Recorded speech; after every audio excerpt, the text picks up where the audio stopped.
Hi guys. So I just kind of want to let you know what was going on with me. So recently I have been having like super bad stomach pains. Kind of like having a bladder infection, but like almost worse, you know. So it was going on for 2 weeks, and then I didn't get my menstrual cycle for a while. I was absent, and I was like, "Ooh, I don't need to be pregnant again. I already have 2 kids."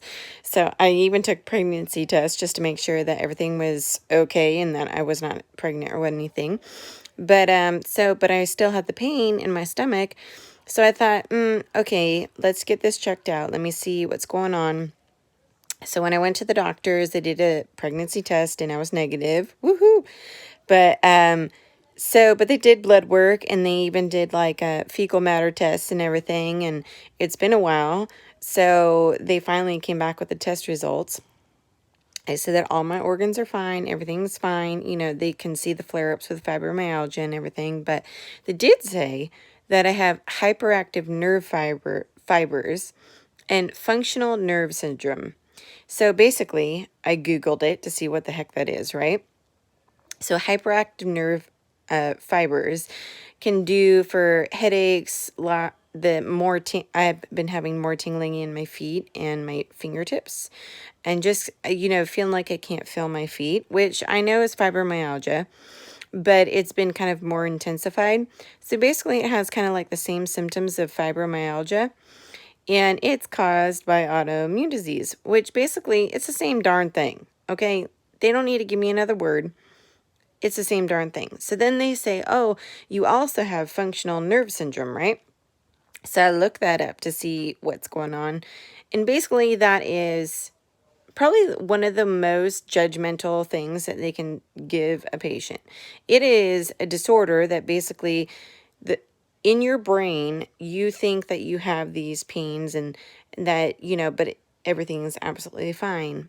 I'm sorry, F you people. Like, I physically feel this. This pain is freaking for real. Me not being able to feel my legs or feel my fingers is freaking real. Call it in my brain, call it what you want. But for you to give that diagnosis to a person that's like, truly feels this in their mind, they feel this. And that's basically what the syndrome is that your brain can your brain sends off nerves that basically your body can feel this pain. But it was just kind of like, I am not mental.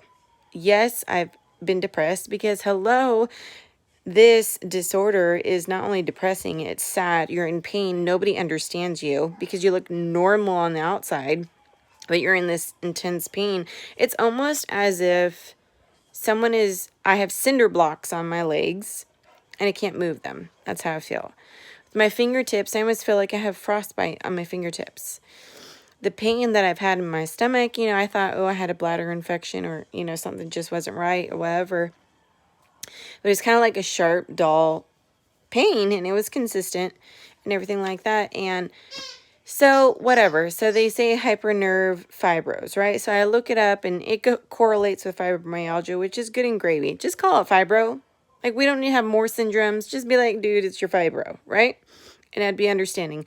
So the doctor is like, oh, well, there's more medication I can give you. He said, nortriptyline, nortriptyline, which softens the nerve response, is what he wrote. And I said, I really appreciate, you checking up on me and everything like that. Number one, I want to make sure, am I not going to have a menstrual cycle? Is this going to be late again? Is it going to be, off kilter? Because I don't need to have any more kids. I love my 2 babies, but I don't want any more. And I don't need to be freaked out or anxious because I don't have my menstrual cycle, okay? Second of all, is this just normal? Like another part of fibro that like I haven't experienced, and okay, I'm having a bad flare up. Like, just be blatant with me. Just be like, hey, this is your fibromyalgia. It's just another crazy symptom. And you're just going to have to learn to get over it. You're going to have to breathe through it. You're going to have to power through it. You're going to have to pray through it. Whatever you need to, but just like be blunt and honest with me. And I think for somebody then to say, oh, you have functional nerve disorder. Which is fine if it truly comes from your brain and your brain thinks that this is actual. But for me as a person, as a patient, when you give me that kind of syndrome and I'm looking at it, it looks like you don't believe that I'm in this pain. It looks just like everybody else in my life thinks I'm absolutely fine. And, I'm grateful. My organs are fine. I'm grateful. I'm grateful that there's not like some big thing. But at the end of the day, I'm still in pain. I'm still suffering through it. And you're like, you're just going to have to live with it. That's your life.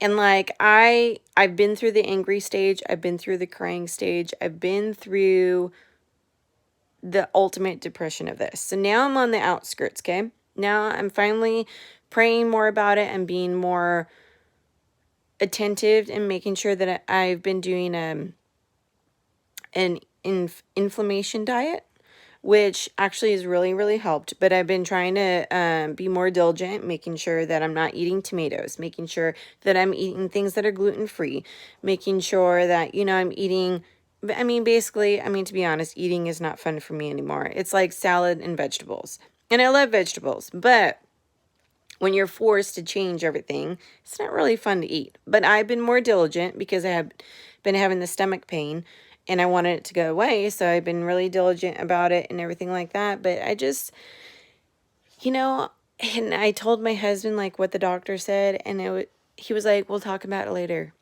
And I'm thinking, I need some kind of understanding. I just need somebody to like understand. Yeah, on test results, everything is fine, but like there is still this pain. This pain is still real. And like, sometimes I feel like I can't even drive because I can't feel my feet. I feel like when I'm trying to button for my son for Christmas, he had like little button shirts, because I want him to wear a nice shirt to sing at church or whatever. It was so hard to button the buttons. And I just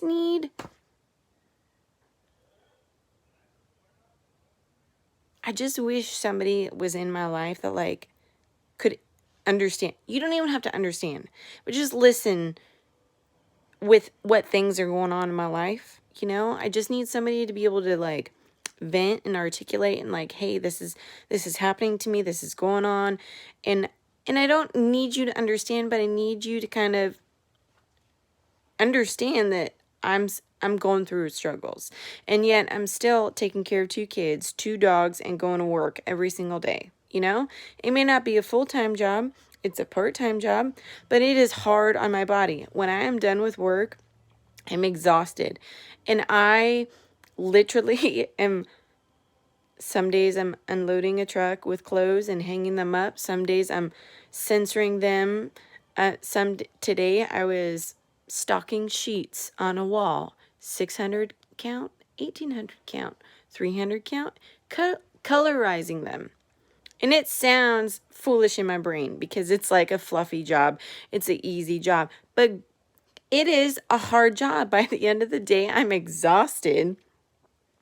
And I continuously have to remind myself, when I'm feeling these pains, thank you, Jesus, for letting me be walking. Thank you for allowing me to pay my bills. Thank you for allowing me to have, the clothes that are on my back and stuff. But sometimes I just want to cry and I just want somebody to hug me and love me and just understand that, like, even though we have this pain and I'm pushing through it to the best of my ability, because I'm not meditating. I'm sorry. I'm a person that prays. So I pray through it. I sing through it. But I am trying because I don't have the option to stay at home and to stay in bed. I have to get up to pay for bills for my kids and for the dogs and for the life that we live, to make sure we have food on the table because we live paycheck to paycheck, especially with the coronavirus and everything that's going on. And they're saying, oh, people that have autoimmune diseases, they could get, girl, boy, whatever whoever's listening to me, if somebody was going to get sick, it was me. My kids go to jiu-jitsu with no mask. They go to school. We go to church, which is closed down, but our church is still open, thank God.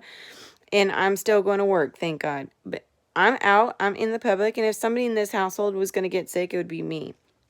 And I have to go to work. I have to push through it. And it's frustrating for me not to have somebody in my life, or even just like my significant other, to like empathize. I guess that's the word, empathize. It's not that he has to understand what I'm going through, because he can't feel it and he can't psychologically understand everything that's going on. But, you know, at the end of the day, so, oh God. So my husband was getting on me because I was watching too much Hallmark and Christmas movies. He's like, why do you got to watch all these Hallmark and Christmas movies? And I'm like, it's not that I'm wishing for a Hallmark channel love of my life. It's not that. It's that it allows me to take away from my discomfort and pain and whatever I'm going through in the day, and just realize happiness, right? And I told him, I don't need that in my life. I just need you at the end of the day to be my partner, to hold my hand.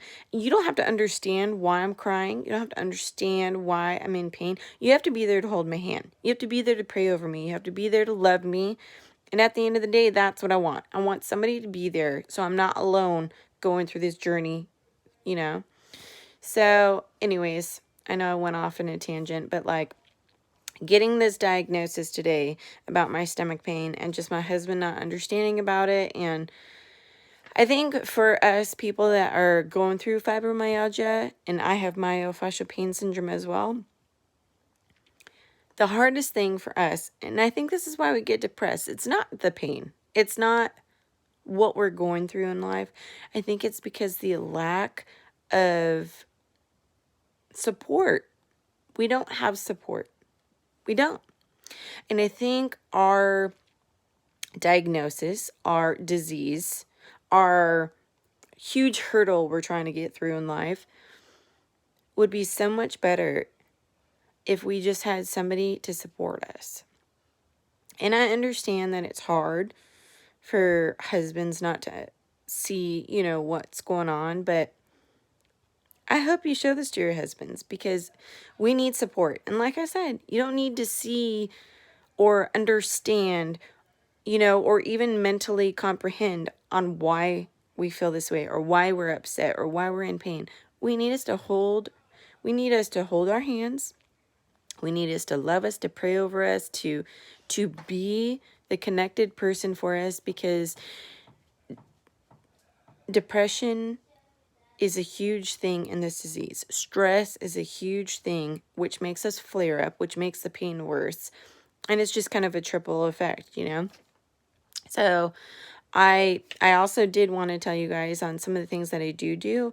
So like I do an inflammation diet. I'm on the nerve control 911. I also take I can't think of the name of it. Sleep multiplier. They're all organic. They're not prescription, because it took me 4 months to get off prescription medication. They had me so doped up on pain medications that I wouldn't even be able to drive a vehicle. And I just kind of came to the conclusion, look, they weren't working. Any pain medication they put me on wasn't working. And I was so doped up. And it just was like, I can't do this. So my husband actually found the Nerve Control 911. And then I was trying to get better. I felt better. So I was trying to like work out, because exercise is good for us, right? And this nutritionist said, you need to go on these supplements. It'll really help you. The sleep multiplier actually really did help. I used to take triazidone to sleep, which was prescribed, but now I take the sleep multiplier.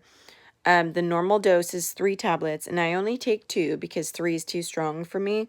But if I take these every single night, I'm down for the count. I can relax. I don't feel the pain in my legs. I don't feel the discomfort. I don't feel the numbness. I don't feel awkward. I don't have the headaches. I don't have it. It's a blessing. So it's called Sleep Multiplier. I take the Rescue Nerve 911, but I've also been doing the inflammation diet. And then also there's these green smoothies that I've been making, which sounds super gross, but they're actually not bad. So I do a whole thing of romaine lettuce, 2 handfuls of spinach, a banana, and a pear with some coconut water or whatever water you got. You just throw that in there, right? Whatever you want to spice it up a little bit. You could do apple juice, you know, whatever. But legit, it has really, really helped. And I've been having a lot of pains in my stomach, and I've been trying to be more diligent because, you know, I have kids. So, I mean, pizza on Friday sounds super, super delicious, even if I'm not supposed to eat it, you know? And then also not being on dairy has been a huge thing. I love cheese. I love mozzarella cheese. I love cheese. And so for me to kind of cut back, I haven't taken it completely out because I love cheese. And I'm not, I mean, at the end of the day, I want to enjoy my life. You know, I want things to taste good. But I'm not having cheese on everything. So like I'll have egg whites with zucchini and mushrooms and avocado with egg whites in the morning with just a little bit of mozzarella cheese.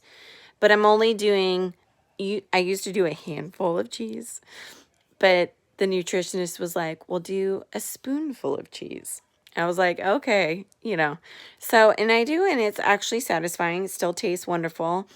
I don't need the whole handful or whatever. And I make a really good antipasta salad that has mozzarella cheese with olives and Olive Garden salad dressing and pepperoncinis. Oh, and tomatoes. Oh, it's so good. But I don't do the tomatoes anymore. I still do a teaspoon of the cheese, the shredded cheese, but it's not a huge handful, which actually, if you think about it, now that I do, a handful of cheese is a lot, you know, compared to being able just to have a little teaspoon of it. But it still tastes good, tastes wonderful. But I'm sorry I'm going off on a tangent. But at the end of the day, we just need people in our lives to support us. And we together have to figure out what works, what doesn't work. Because all they're going to do is give statistics. They're going to give us stupid names that say it's in our brain, when the reality is our bodies really hurt and we're really struggling. And we need to learn to live in a positive light. We need to learn to live and get through what our body, even though our body hurts, we need to learn to have a joyful life, to find joy again, to find peace again. I've been praying about that lately. And, you know, I think that for me and for myself, just being able to talk to the screen, just get my verbs out there so I'm not so angry and so frustrated about it, has really helped. But I hope that it'll help you, and I hope that it'll help your significant other, and just the struggles with my husband not understanding, because he does not understand. But we need the support.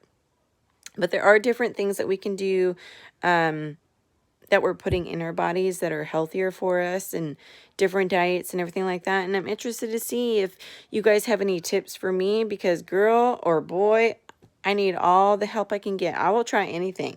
I will try anything to improve my life, to be a better mom, to be a better person, but to feel good and to not be in pain. And I think that's just kind of why I started this, is not only for myself, but just like, this is hard. It's a struggle. And we're going to get through this, and we're going to get through it together. But we have to have a positive mindset. We got to take care of our bodies. And sometimes, I mean, to be honest, like every day I'm literally pushing through pain. I'm pushing through pain, praying through pain. Like I said many times before, I have to go up 2 flights of stairs just to clock into work. They're not big stairs, but they're 2 flights of stairs. By the time I get to the top, I'm out of breath. I'm in so much pain in my legs, and I'm like, thank you, Jesus, for letting me be able to walk. Because there was a point with my fibromyalgia and my mold poisoning that I wasn't able to walk. I couldn't even get to bed. I couldn't go to the bathroom myself. I couldn't even take a shower myself. So just continuously praying about it. I'm going to pray for you guys. I'm going to pray for myself. And I got to go because my kids are calling me. But I love y'all. We're going to do this together. And we're going to change the world and the way that people see fibromyalgia, and that it's not just a mental condition, because it's not. It's mental, it's physical, and it's really changes your life and your perspective on a lot of things. Anyways, love y'all. Okay, bye.